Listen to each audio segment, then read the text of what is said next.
Hey everyone, it's your average Jen. I'm back again. I have an exciting episode because I love sharing Jamie Winship. And I actually don't know if this is allowed or not, but I just think that the message he shares is so awesome. It breaks things down and makes it more simple, and it gets you thinking about things in a way you may have never thought. Like Adam and Eve and the story of Adam and Eve. Most of us know the story of Adam and Eve, but let's take a listen to Jamie's perspective on this. I've been listening to him a lot again lately. Like, I've been binge listening to the Identity Exchange website because I've been needing to get out of my funk, and I think that's helping me get out of my funk. All right. Here we go. So part one, I broke this up into two different parts. So that way it wasn't like super long. And that way it gets you coming back for another episode. Okay, and play. I hope to spread the message of love, Oh, hope, and understanding let's by go back to the touching. beginning. There we go.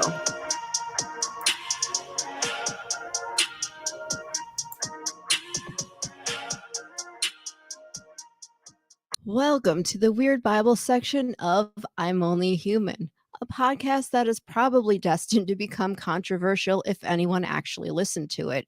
Inspired by people for people. I have different story arcs going on throughout my podcast, and this area focuses on the NIV Bible, copyright 2011.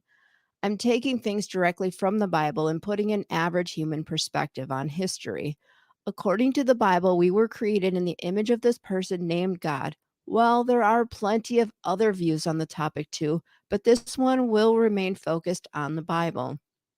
I feel the repetition of human emotions and behaviors that preceded all the foolishness that has led to the culture of our modern world has been greatly overlooked.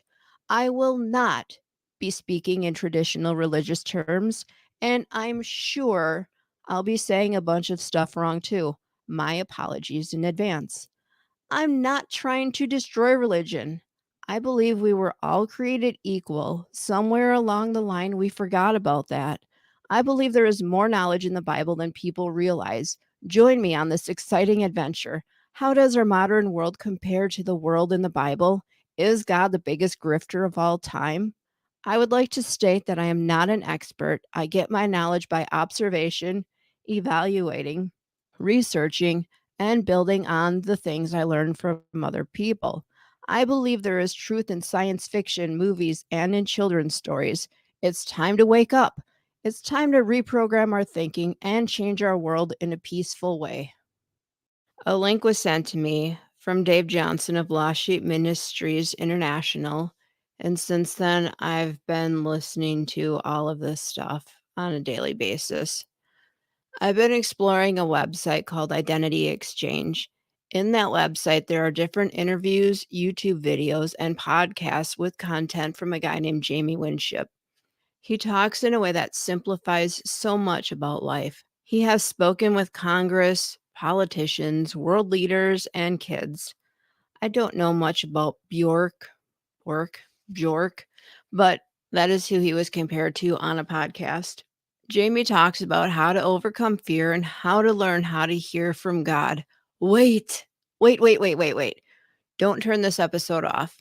There's a chance for a real miracle to happen. It happened to me. Anyway, the first series I listened to was a 3-part series, which I shared with all of you on the episode titled Freedom from Fear, Jamie Winship. After getting my fill of that information, I poked around and listened to a few random podcasts. I even sent a link to my employer. The next series I listened to was from a youth retreat camp. I sent that link to my kids. I share this stuff on Facebook and X, formerly known as Twitter. So today, I would like to share Jamie's perspective on Adam and Eve along with Cain and Able. Before I do that, I would like to take a trip down the rabbit hole for a few moments because it will be relevant to what Jamie has to share. So, the word we're looking at is separate. The meaning of separate is formatting or viewed as a unit apart or by itself. Synonyms are unconnected, unrelated, different, discrete, distinct, disparate, detached. I don't think that was supposed to say the worst, but that's what's on my screen. Disconnected, independent, autonomous, perspective, individual, particular, several. The antonyms are interdependent, connected, and same. Separate as a verb means, okay, so as a verb, separate means to cause, to move, or be apart. Synonyms are part, split up, break up, divide, slander. The example the dictionary uses is both owners were trying to separate the dogs. Synonyms are part, split up, break up, divide, sunder, move apart. Antonyms are unite, bring together. Second definition of separate is divide into constituent or distinct elements. Synonyms are, let me look at the screen. Nope. Synonyms are isolate, set apart, segregate, sort out, remove, weed out, distinguish, differentiate, disassociate, put to one side, sift out, winnow out, and filter out. Antonyms are to mix. I hope some of that made sense. And with that, I'll turn this over to Jamie. Don't forget to click on the link in the show notes for the full YouTube video. No, it's really good to be here. I mean, what else am I going to say, really, to start? Rifty rent a car at midnight. Have you Detroit Wayne here? Anyway, no, I got here late last night. It was great. People have been asking me, they thought we lived in Portland, but that place was just so exciting that we moved to Seattle. No, I love Portland. Portland's nice. So we're in Seattle now. We've been doing this really interesting project there for the 12 months. It's really been exciting, interesting. Donna, my wife, called me today and she said, how's it going? She said, I got 2 tickets. This is what you want your wife to call you and tell you, is this kind of thing. Like, I got 2 tickets. Tickets for what? And she said, well, I got 2 in the same day. Like, beautiful. Good. Are you done? Are we going to keep going? Or like, what time is it? And, but they were, one was a parking ticket. And she said, this is Seattle. This is Seattle all the way. She said, I got a parking ticket. And I said, for what? And she said, for parking at an unmarked crossing. That's an interesting ticket, isn't it? Parking at a crossing that you can't see, to know that it's a crossing, which you wouldn't park it if you could see it. But since you can't see it, you're not allowed to park there. And so I said, do you understand that phrase? Parking at an unmarked crosswalk? And she goes, no. And I said, this is a dumb question. Did you see the crosswalk? She said, no, it was unmarked. That's what it says on the ticket. I said, how much is it? And she said, oh, that's marked. That's marked. That's $48. I said, I asked, was there anyone crossing there? And she said, no one knows that you can cross there because it's unmarked. Anyway, she wants to go to court. For what? What are we going to argue? That it wasn't marked. That's what the ticket's for. So then she got a ticket for putting the wrong trash in the wrong container. This is another it's a big offense. I mean, Seattle has problems, but their biggest one, besides Jewish women who park an unmarked that thing, they put trash in the wrong trash can. So she got a ticket, and I'm like, how do you know which trash can to put in? She says, I don't know. Our trash cans are unmarked. And I'm like, okay, all right, doesn't matter. Like, never mind. Doesn't really matter. So we're in love in Seattle so far. But in Seattle, so one of the things in Seattle that we're working on is just like the tension, different groups in the city, which is really everywhere. And this whole topic that's really been on my mind, and I'm trying to work with it, is this issue of separateness. Like, what would it take for us to be unified about anything? Anything. I mean, we separate on every issue just as people. And it's like a culture now that separateness is somehow smart. And so that's been troubling me. And I've been trying to think about how do we address this and how do we look at it from scripture and that sort of thing. And so I thought, well, kind of where does it begin? Where does it begin in scripture? So you have, Adam and Eve starts there. And, the Eve in the garden. And Eve, you know how we say Eve fell? Eve didn't fall. There's no scripture like, and then Eve fell down. She doesn't fall anywhere. That's sort of an invented idea that has to do with morality. Like she somehow morally fell. That isn't what she did at all. What she does is separates from God. She separates. That's sin. The word sin means to separate. It doesn't mean that you're committing some moral failure. It means to separate, to miss the mark, how far you're separate from the bullseye of who you're supposed to be. That's sin. That's what it is. And so when you think about sin like that, then you think of a verse like the wages for the wages of sin is death, which my mom used to recite to us often. What a verse to say to your kids at night. Remember, the wages of sin is death. Never the other part of that verse. That's like, don't park in the unmarked parking space. Don't do. The wages of sin is death. Good night. And then, but when you read that verse with the idea of sin not being what my mom thinks me and my brother do at night when she closes the door, not that, but separation. This is what it means. The wages of separation, the cost of separation is eternal separation. Like that makes sense. But the gift of God is eternal aliveness in Jesus, who reconciles, who brings together all things. Like that's different. But the wages of sin is death. But the gift of God is you get to go to heaven unless you have too many wages of sin. Like that kind of like, ugh. But what about just don't separate from God? Like if you separate from God, you're going to go down the drain because the separateness will kill you, not what happens as a result of it. So I was thinking about that. So there's Adam and Eve and that thing, but where you really first see it is Abel. Like I thought that's where it is. It's Cain and Abel. So I was thinking about Cain and Abel, and I don't like that. Do you like the Cain and Abel story? I don't like that story. Like it doesn't seem fair.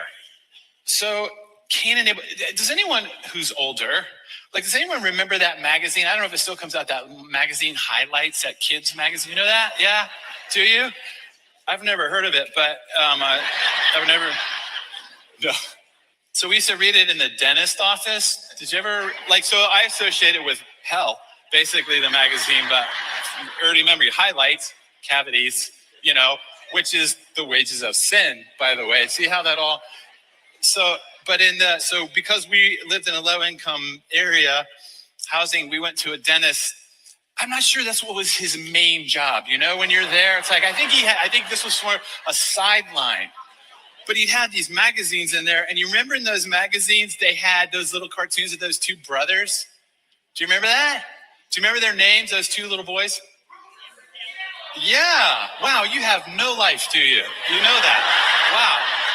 Like how the enthusiasm. Goofus and I missed them.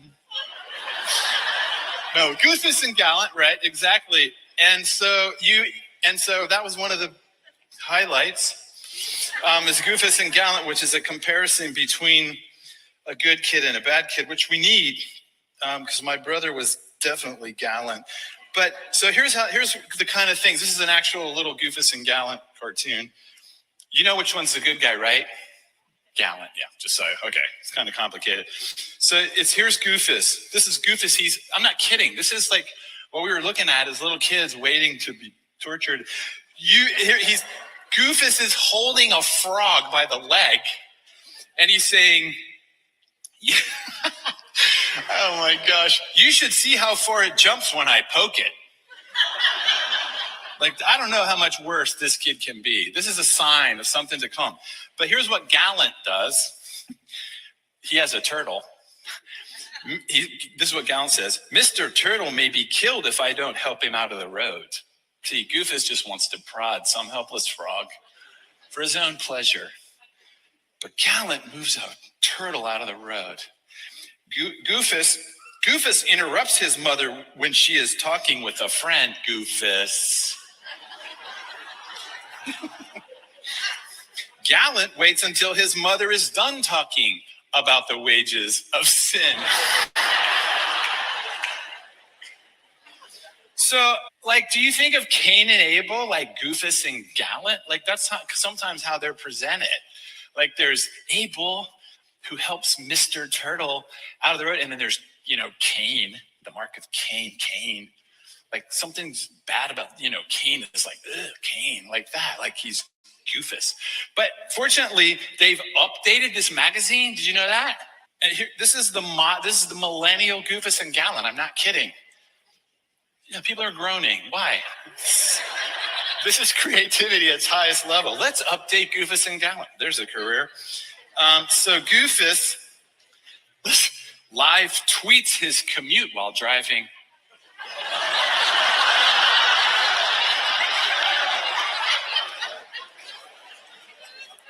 Gallant uses Waze to beat traffic. I don't even know what that means. Goofus drinks 3 daily Starbucks triple shot extra whip caramel brulee lattes. Straight to hell. That is it. You're going. Gallant, who's from Portland, brews his coffee in a French press every morning with fair trade coffee. Jesus loves him. Goofus doesn't bother to understand his online audiences and what they want from him. How dare you? Gallant identifies the audience he wants to reach and gives them what they want. He also covers his nose when he sneezes. I'm not kidding. What does that have to do with etiquette on the internet? And then lastly, Goofus tweets and just won't ever shut up. I'm not even going to say what that. I would just say a career in politics, potentially, right here. Gallant creates dialogue by asking questions and listening to responses. So there you have it, the millennial Goofus and Gallant. So when you think of Cain and Able, is like that how you think about them? Like good guy, bad guy? Like one's a good guy and one's a bad guy? So you know the story. So these two brothers, well, I'll read it to you. Why not? Goofus would just tell you this. Gallant would read it. Genesis. Now Adam, listen to this. Now Adam knew his wife Eve, knew in the Old Testament Torah sense, his wife Eve, and she conceived and bore Cain, saying, listen what she says about Cain. In the Hebrew, she says, with God's help, I have been given a man. It's not the idea that she's having a baby and is going to raise a baby. It's the idea that she has given birth to a man. It's a really interesting idea, a full identity. Like this is a full identity. This is a person. This is another like Adam, a man. It's an interesting perspective on you're raising a man. You're not coddling a baby, like that kind of idea. And she bore his brother Abel. Now Abel was the keeper of the sheep and Cain a worker of the ground. In the course of time, Cain brought to the Lord an offering of fruit of the ground.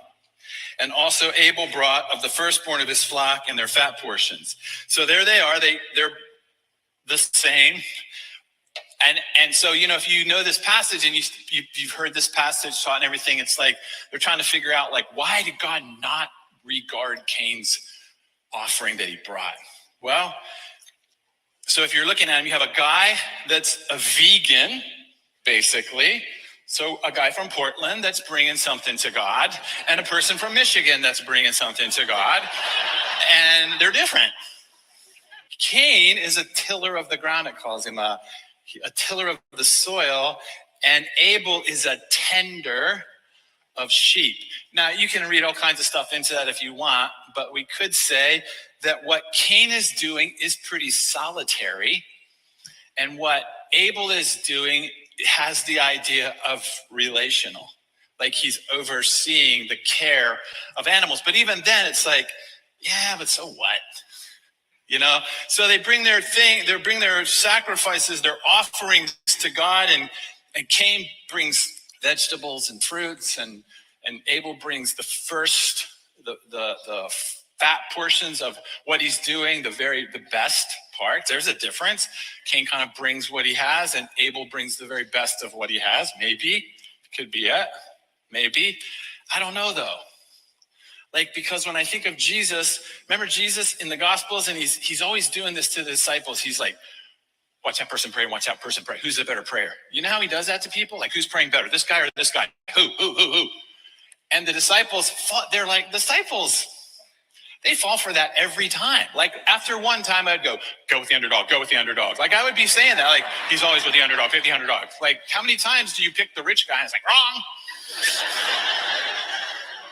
Like, steer away from the rich, go to the poor. You're going to be probably okay with Jesus' quizzical questions. But they're like, the rich guy, no. So he's like, who's praying better?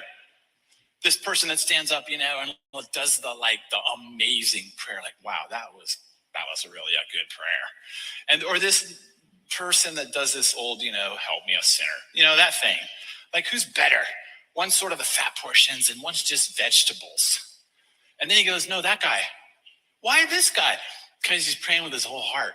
This person's just putting on a show. Or who gives the most? That guy dumping all his money in there, or that lady that gives, the widow's mite.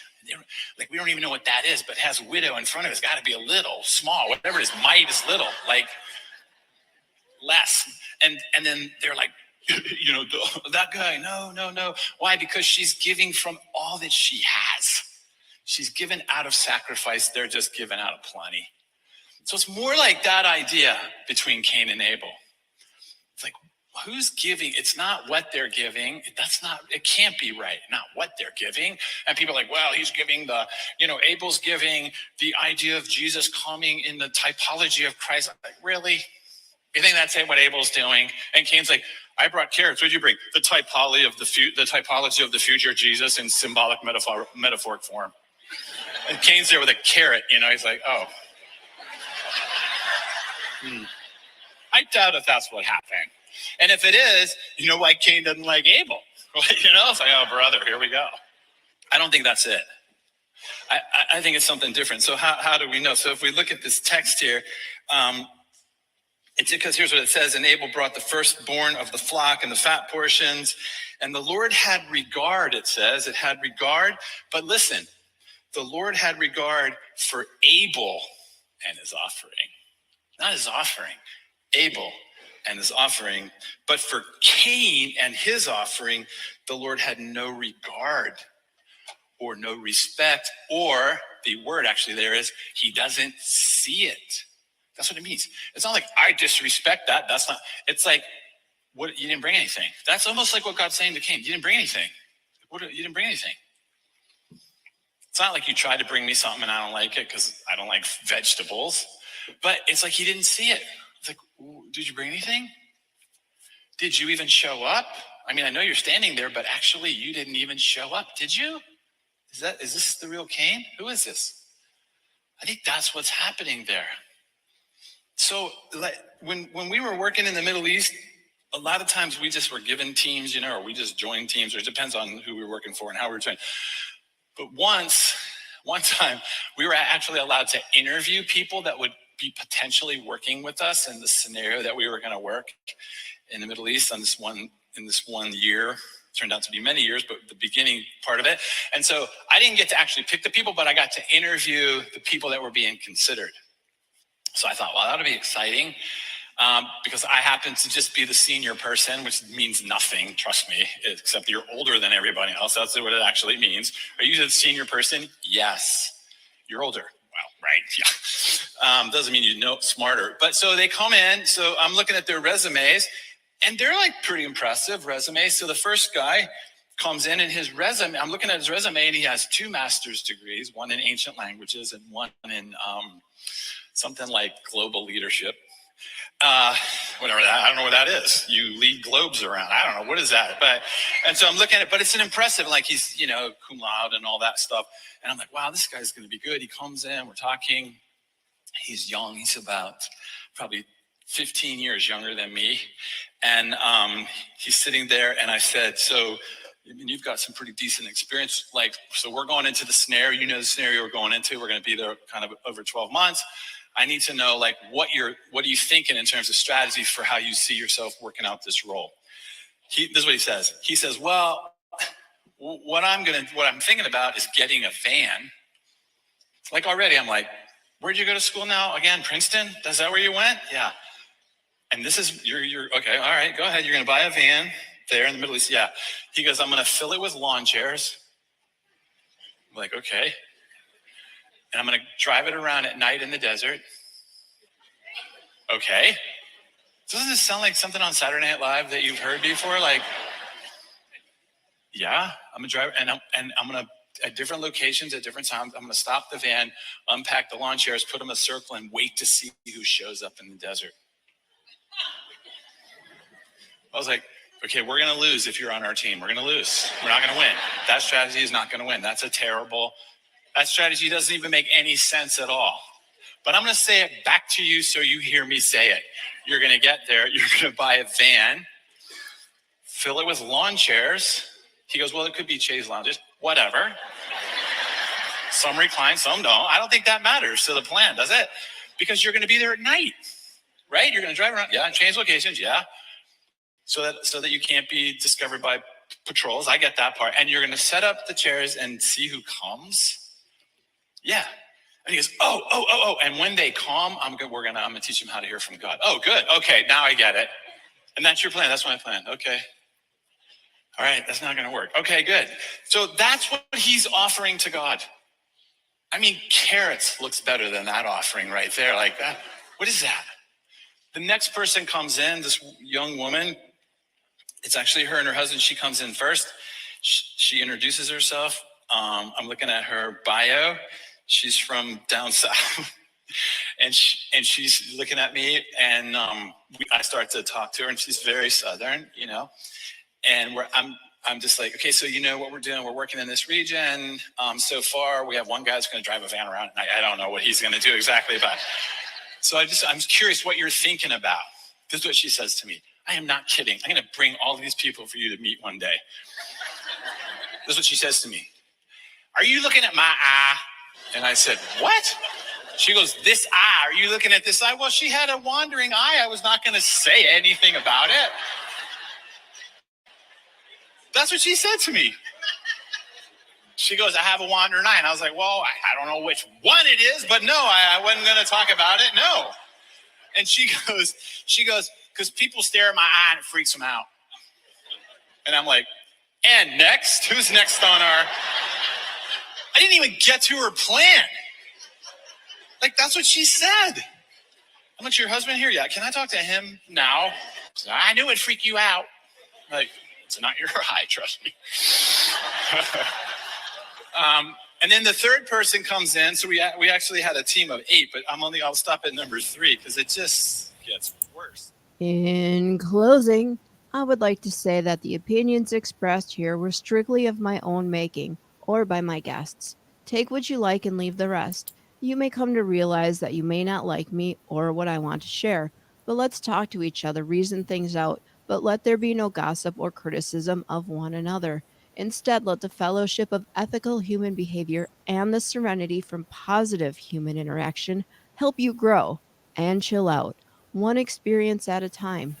I would like to thank my higher power for guiding me through this podcast. I hope to spread the message of love, hope, and understanding by one life at a time. If you like this podcast, please like and share it. Comments also help other struggling people find it. I am also listener supported, and if you would like to contribute, please feel free to do so. There is no obligation. If you would like to share feedback, you can email me at averagehumanbeing1875@gmail.com. There is also a link you can click if you'd like to send a voice message and add to the content of the show.